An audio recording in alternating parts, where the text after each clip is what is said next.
Good morning, or depending on when you're watching this, good afternoon, good evening, or good night. My name's Ross, and as always told, out of OHKOs. So today, we need to take a look at a new Forretress card. And Forretress here, it's a nice little Pokemon, often has kind of interesting cards. This one, I like this one very, very much indeed, although it is a little bit expensive. Let's have a gander, shall we? Although, stop me if you've heard this one before. Our translation comes from the lovely Antoine Boulet. Ha! Bet nobody saw that one coming. So what we have here, if we have a little bit of a look at the basics, we've got 120 HP, which is fine for a stage 1. We got a retreat cost of 3, which means Air Balloon won't do the job for retreating. You will need another energy as well. It means that you can't use buff padding. It's the worst retreat cost in the game. Plus, you got a weakness to fire, so Welded X will have a field day. And you do have a resistance to grass, which would be awesome if anyone was playing grass. Okay, to be fair, a few people are playing grass, but really not that many. And you are a metal Pokemon. So you've got Metal Saucer to accelerate energy. That's actually pretty gosh darned important. We'll get there in a minute. And it means that you can make yourself harder to KO. Use Lucario and Melmetal's GX attack. Attach a Metal Goggles or a Metal Core Barrier or things of that nature. Though it's kind of ironic that I'm talking about making yourself harder to KO. We will get there in a moment. So what do we have here then in terms of attacks? Well, weakness. You're not hitting much for weakness. Gardevoir. If anyone thinks that's going to end up being quite good. Yeah. So what do we have here then? The first attack for 1 metal, 2 colorless energy does 120 damage to your opponent and 30 damage to yourself. Okay. Fine. I mean, the one thing that is annoying here, I do feel the need to remind you, if you look at cards like Metal Goggles, like Lucario and Melmetal, etc., they do specifically state that they reduce damage done by your opponent's Pokemon's attacks, i.e., you're not getting off scot-free here, alright? You're just not. Your Pokemon will still damage themselves. You're not able to stop the self-damage here. If Protection Cube was still a thing, but it's not. So that's kind of a moot point. Hey ho, ladies and gentlemen, you can't win them all. 120 damage is fine. It's not great, but it's fine. It will get a lot of single prize Pokemon, which is nice. And it will 2-hit KO Pokemon V and Pokemon GX that are not weak, and 1-hit KO if they are.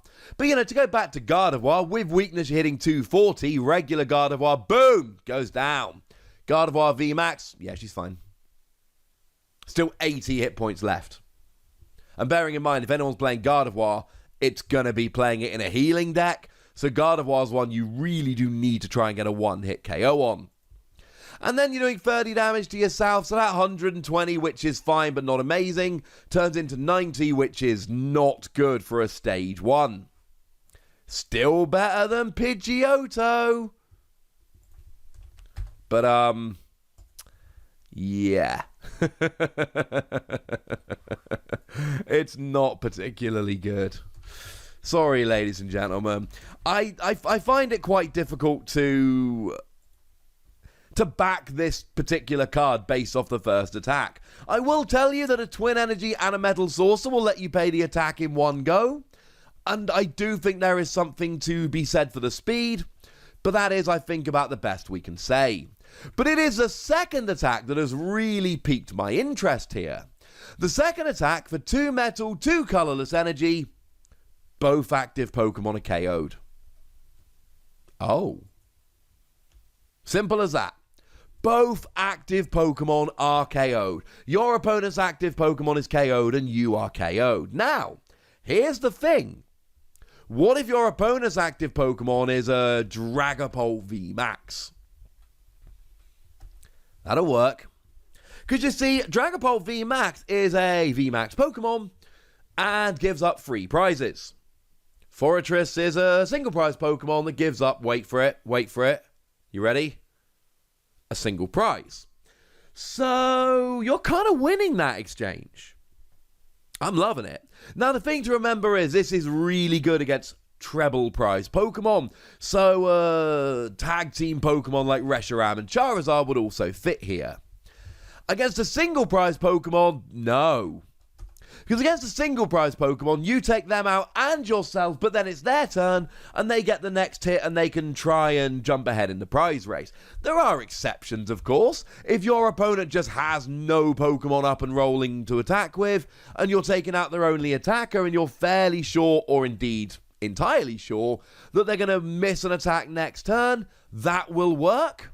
But otherwise, you do have to be extremely careful. Against double prize Pokemon, it's a bit more iffy.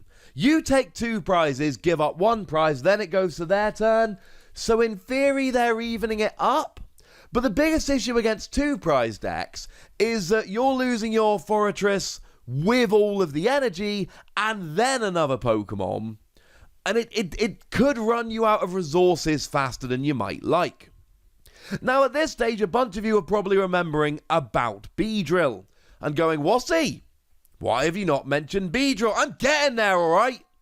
Now, this Beedrill is the one that came out in Team Up, still legal, will survive the rotation, has a very similar attack. 1 grass energy, if this Pokemon has any damage counters on it, both active Pokemon are knocked out. So, what argument can we make for Forretress being better than Beedrill? It's got 10 less HP, it's a much more expensive attack, and the answer is it's a stage 1, and it doesn't have to have any damage on. One of the things we're losing to the rotation, one of the things I'm most sad that we're going to be losing, is Rainbow Energy. When the rotation hits, Rainbow Energy is going away, and that's extremely sad. Rainbow Energy is essentially how you make Beedrill work. You get Beedrill, you attach a Rainbow Energy, now you've got a damage counter on, now you can KO both active. Post-rotation, there is an option, right? Post-rotation, we've got Spikemuth. Spikemuth Stadium is a stadium card, shockingly, and it says that when a Pokemon moves from the active to the bench, and that is retreating, switching, whatever, you put 2 damage counters on it. But now you have to get Beedrill out of the active, and then back into the... So it needs to be in the active, then out, then in, shake it all about, to actually be able to activate this attack, or have just taken damage normally, and it's awkward. Post-rotation, Beedrill is just too awkward. Plus, it's a stage 2, so you're probably going to have used a rare candy, and we all know that getting multiple stage 2s is awkward, getting multiple stage 1s, not that awkward.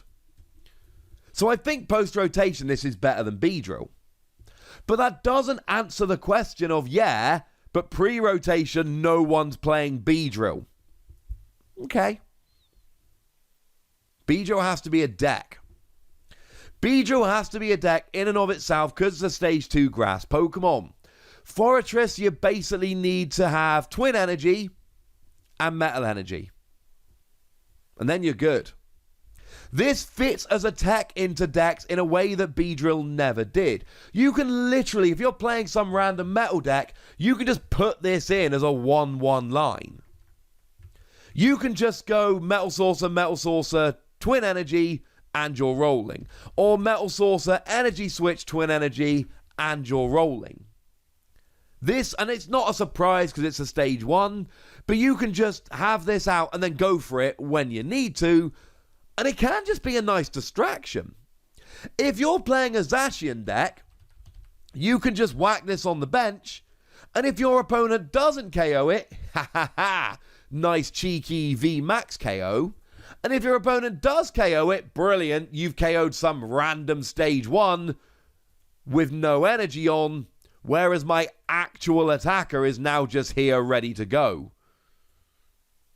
And I kind of like it as a decoy.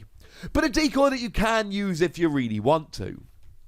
It is awkward trying to argue in favour of this when Beedrill didn't see much play, and all I can really tell you is it's a stage 1 rather than a stage 2, and it can fit in existing metal decks in a way that Beedrill just did not fit into existing decks. And certainly by the time we get post-rotation, With Rainbow Energy gone, Beedrill is just not going to be something we can take seriously anymore. Forretress, maybe we can. It is very expensive, so I'm giving it free Wassies. Ordinary, everyday, run-of-the-mill, garden variety, free Wassies. I do think it's a tech. But the fact of the matter is, if you're down to 3 prizes remaining and your opponent's got a tag team or a VMAX on the field, in comes Forretress, you win the game. That's kind of amazing. But I'd like to know what you think. So let me know in the comment section, would ya? Go nuts, be nice, and then make sure you like this video, subscribe to this channel, follow me on Twitter at @TheWassy, and Twitch for some live action at twitch.tv/PTCGRadio.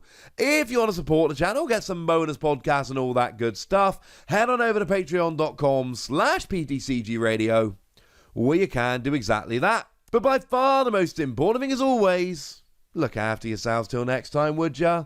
Thank you very much for watching. My name's Ross, and you've been watching PTCG Radio.